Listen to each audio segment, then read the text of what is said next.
كوري شاخن ويا بهدو شعري كانت كاكا غارو كاكا لاشتو ليوارك خورشي أمره والكسدا لم نعم بجوانا روشن بيدا لم تدفع جوانا نزع وشديد الجبال إقبال سواسا لكي كهمشة درقاء ورابوا بوسازداني كورو سيجرارا خوشحالي باغمد بنيوا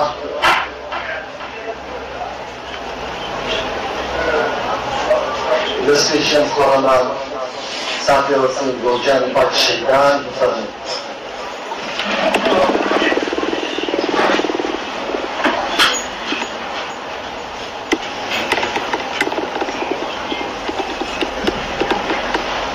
زور ساز تردمش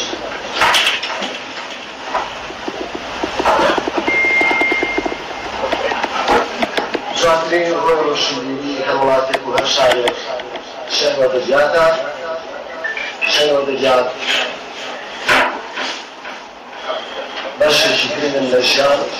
جان ببير شعر جان ببير دجات جان يجي كبير إنسانا وبهذه تكبيرنا ببيع أدبيات الشعر وبالدوام جيل لدوام جيل جيل لدوام جيل شاعري حافظ ينكايو خدمة أدبيات من التكوانك هي جميلي أدبيات من التكوان غيبات أدبيات كلمة مكاكي جيد دلوقتي شاعري زيادة شنجي زيادة سوي سليخا بدم المسينو فانا وزيد الجديان للشعر دا لجسد الثاني أوزي لشتي شباشي بطني جوان دا بخنبو إساجي كم شاعر بان كاكاوان بعض فرمي بجانا خيبا سپاس بو سو بزرانی واسا جزاك الله يعني واسا همین رسول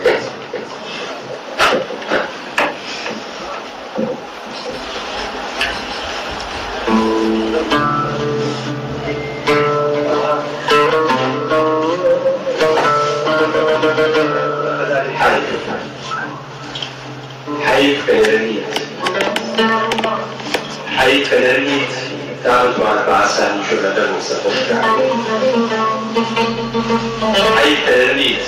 تعقول إلى الرعجو بطني إلى داخل الواسي فلرنيت تابع بشارع جشر بباران بأكاسر تابع أشتغل بمباشر بوكش رشد حي فلرنيت تارك وما مشناكان أسمان لك وماني في دوكسا ولا في بوين هي لبرشي كاراوارو هاي فولرني تاقن جلالا آسا كانت لدست كان بعضيتو في السماء الشباران هاي فولرني تاردو بارشارتي عشق قولت وشي دوا دوباره بهارم سوز باشی کوام آوتام دیرم فهمو بودم دیگه توی داویشی که نیرو دیرم آوتام دیرم و شوی کلام سوام لحظ کوش بشکیم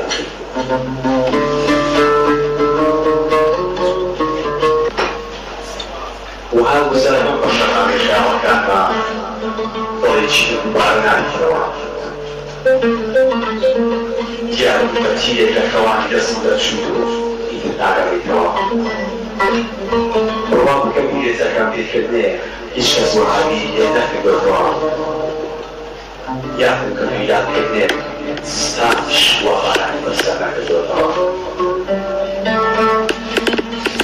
رواب که نزلتي بوغاني حيزو نعاو وشدارو نعاشق وجشوان نإيمان دارو عدم وكل يعتبرنا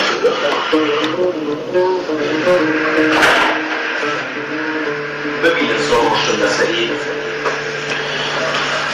ببینە زۆڕۆشن لەسەری ئەڵێم لە هەوری ڕۆژ بە ئاسمان لەک سەبای پاییز بۆ لاشەو لە گەرمای تاقەت ڕۆژێنی هاوی بۆ بۆیان چیە لە بەشی وەڵاتێکی بەهار بۆ بەنجام هیچیان نەبوو مای ئازار بۆ تۆ بۆ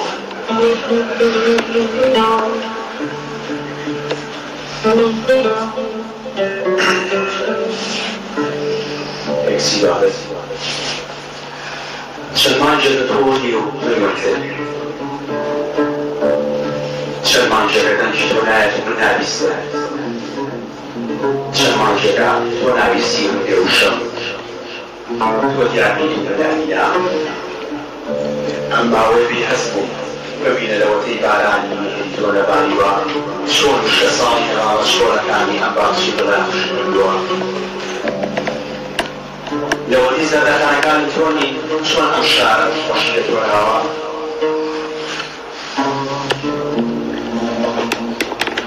لو إذا ذا كان توني أشار وشيت وراء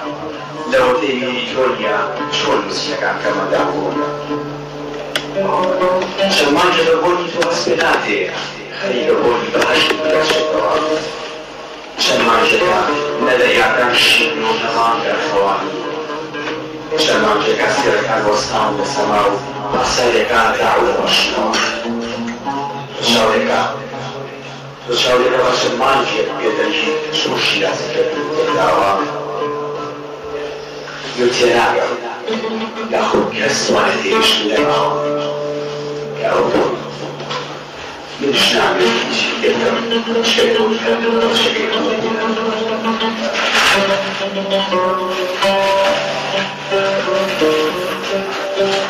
إذا كان كرشي أسان لا يتوى طورا كيشي قوة يشي إسكالات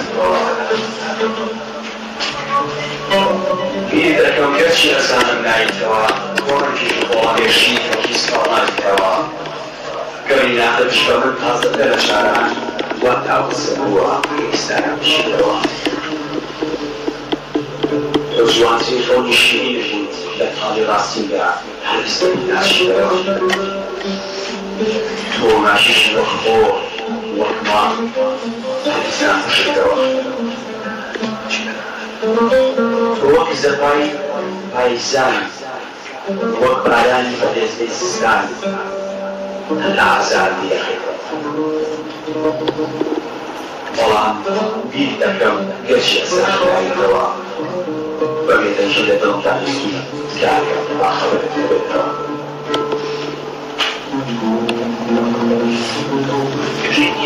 سيداء في يوم يستطول شوي بوشان شغلته أم خاتنا هذا التسشير روی بعدو باید رشد دو که موید تصنیه طاقتی غربت جهنم سنم ماری برانگا و قول کافر زمین تاوان بار نبوده سوی جهنم باشنگا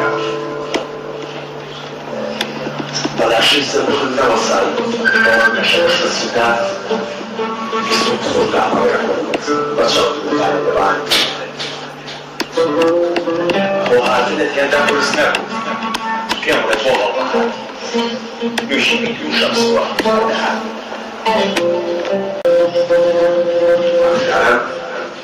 مثل الشوازي هايكو لقد حتى لو الجنات لقد طارية كان بأعوى سوا طوعي بعض لكان على الشرق زاري أو شريك لما تكون صوبة طوعا مكان السافرات الناس يبنوا الجهاد الخور البوكا يختكان كربة لحظة شوية الشمال يختبي داخل سفعي طوعا يشقى مكان دين هذا للم الشهداء لكل الشهداء صالح وسط الشهداء الشاعر ببینه چند سرباز چند نوزه چند خواهنگه چند فیداکاره لهم بررسات عالمی روشن‌بخش دعوة بهدایت و چماک سرگی در همه لەجیرفانم زیاتر دەستەکانم لە جیرفانم زیاتر نیشتیمانێک نادۆستەوە تاوەیان بکات تەرکیبی پێناسەمە باوەشم کردووە بە خۆشەویستیدا باخێکی بۆ خۆی بەجێبەرێت کاگاران شێرکۆ بابوو فەرمووچە شێرێکمان پێشەشتا خەحمەیەک بۆ میزانی وارد دەستەکانم سەیشمان نیشتیمانێک نەتیوی بێناسەمە باوەشم کردووە بە خۆشەویستیدا ئەویش تەنهایی دەکەن لەگەڵ پێڵاوەکانم داڕێ دەکەین بۆ شوێنێک دەگەڕێین ئینسانی دڵخۆشی دێنێت بۆ هەم میزانی وارێ دەستۆی لێم شەقامەدا میهرەبانی بەشوبەتێکی دراوە وەستاوشیان یەکەنی وەستە چییە؟ ئەو نامانەی بەبێ سوێن مسراون دەیان خارج وا دیسانی وارێ ژیان وەکتی لەبێت دەپێناسە ژامانەیەک تەنها مەسیبارێکە لەژاوێت لەگەڵ ئەوەی نیشتانەکانم بەرپاڵەوە بەڵا خۆشەویستی جێگەی تێدا نابێت پێم بڵێن ئێوانێ کام ڕێگەوە دەتوانێت ڕێزی هێزیەوە بێت کام شەوەن ئەدرێت وڵاشی لێ بەدەێتە کام ئەسمان خوان کردێت خۆی کام ئاشە وەختی خۆی لە چاوی ئەستێرێکدا دەچێتەوە کام شەو وێرەی دیاری تاریکی دەدرێت کام پێرە شێرە زەنگەیە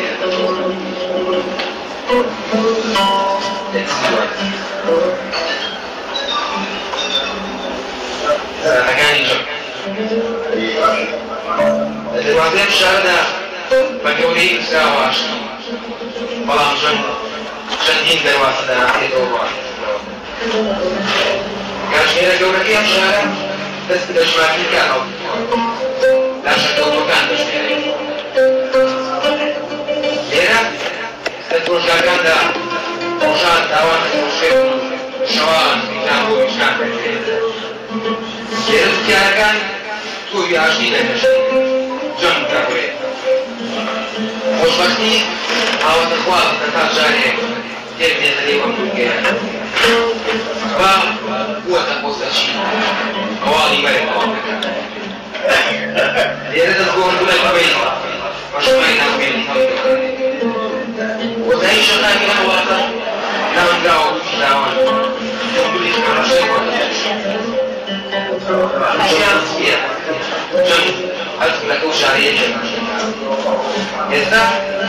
دوو کاتژمێرە دوای جەنگە ڕاوەکەم ڕەنگی سوود بووە ماسینەکان بۆی خوێنە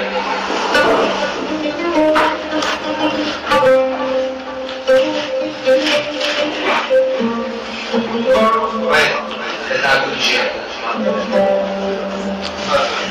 لە ماڵداری ژیانەوە دەگەڕێتەوە دەستوچێک دامەرگرتنی بە خوددانی ئینسانەکەوە ڕاستان بینیم وێنەی بەرگ کێشراوە و ژیان بەقیە و وێڕی دەکات لە دەنگەی ڕۆبۆسیدا حاکمەکانی عەدالەت سەری ژیان دەگرێت لەسەر مەرگدا خۆشەویستی بیر با ڕێبەرەکانی خوێنی بەرگ جۆگەرەیە لەم هەرێمەدا تاکە دەسەڵاتدار بەرگ لە ژیان عەدالەتی دەبیست لە خۆشەویستی باوشی بۆ ژیان دەکرێتەوە بەرگ لە داروی ژیاندا زەری بووە ڕەنگە ماچی هەموو ژیانەکانی دنیا بەرگ چاک دەکات بەرگ بە جۆرێک بریندارە ئەگەر باران بڕوێتە ئەم بەهارەوە و کانی دەگەری شتەکەی تازە ئێمە بەرگی سەڵی خۆشبەختیە بەرگە باڵندەکان ويعني دايما قالوا مالك يا مشيان توقعي أنا أنقل من الفسرانين مالك عندها ناس أسوار يعني مشيان أسوار صاورين وزين شابس شخصي مشيان وأصاولين أعطاني صاوركاني كمان دورين جلال مشيان شكيان خولم لا أرقبني مجهولة يجبرها سماعي أنا أرشو فيه الروح وزدري كان مالك بمشي أنا نعمل أو من دخول التعليم مالك تمشي هذا عندي سارة ورايا مالك أقول إيش كان يداوي كان شيء لكش أدوي على خوش سنة خونه درناك مالك براوي اللي ديان شيئا مالك لا يفتسر دايو تابو دقانين وتابوشي أو بساراني هرقي بيت الشيان الدخوان شيانيش خلفاجي أسد بسيحين اشتبوه خونا هدكا كرقيت يخشين للمطوعات شيان أفايت بدس قويو عزيز نما ولا ميلدا والفيل نغرين شان دافئ باكيش العون يتوي وسائل نما وسيء ملك أسماء نما بين الرجال يوالي الله شياني الله هو نما عليك تفيشة وقيش مبشري كذا لكانوا يعشون إيه كملك بقبدا شيان بقعد حاول تلاوتي لما شو بيشوات الاثنين ونيا مصايمش هذا كان ما بدنا نقول بس كده الله خير ولا أي خونا كان ما برو أسمان يجوا الشيء شارع أسمان الشيء كوارث فميدا بشري شغل التركة برو دنيا كثير من الأخير شو بقى يجاري فريدة وما وصابي في وقت ما تقولين أكيد ما نقدر لكن يقوم من داري شو كده لو بعد بارا برتنين أبو مكان مشكلة عندها لكن يقوي شوفيتو لكن كيودا وما تنام عند تزيني لكن يعني بفتح تمينا تبغينا على ما جام على سيكولوجيا أكيد شيء عن خون الناس يخبر مكان باكيش برو باوش تابو تبغينا يمش زين كبير شريط لي يكلي جافوا أنا أصير أنا وشقاء إخوان أو حال ما يشتغل ده خوي خبر المو يعني نبضارك يجي عن كل شيء أقولان شيء كل شيء أو إن شاء الله كان مواد كذا يعني ما يدرون كتابون شيء عن دابا يسوع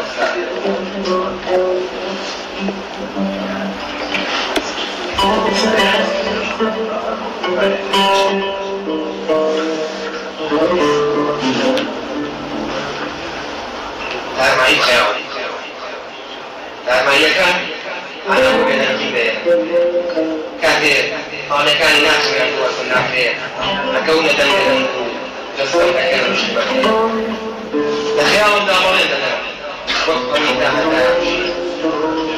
لما قلت خيال كان نامون بالإسلام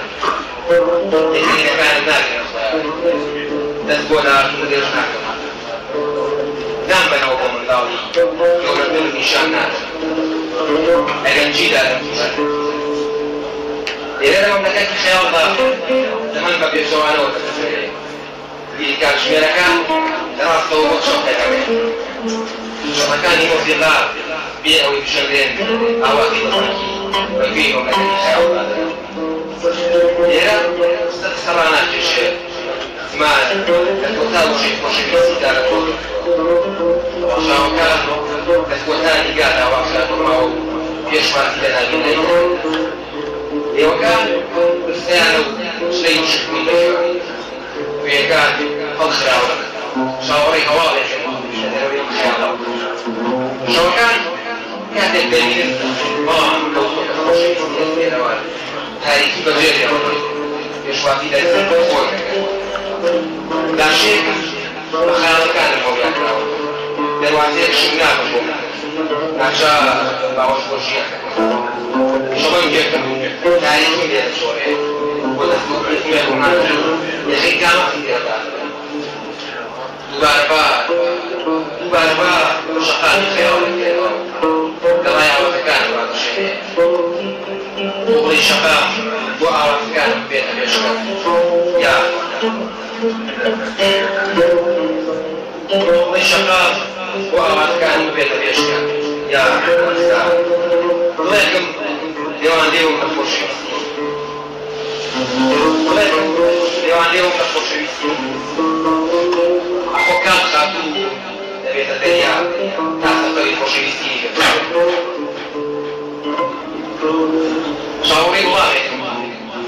شعوري الله عليكم أطلع من وقت رسول خوجة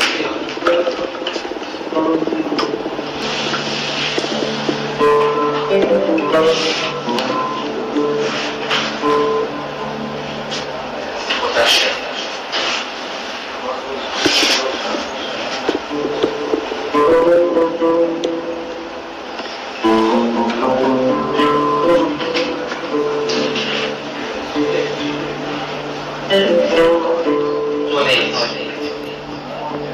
تولي أثاركان لكم كذلك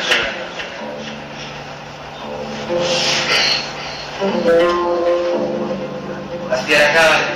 توقيت بالتبانية ناميني وأن تفرشكان دا الله أكد تولي شكان لأرض شعوان داجيان بسيرا أكد تولي خول بغنكي دبات السلو تخول عوام وتنكي شرط تاريخي لكل شيء قد ليك نعيش لبنان أكد تولي تتبع لكن تشكيلا تتبع بو يخلقي جواني لكن تشكيلا مد يلاني أرشد ستين كلا يسألون يقولني بيانيان بيتابتي أولي أو جزيكاني خيارات جرى شكاني كتواك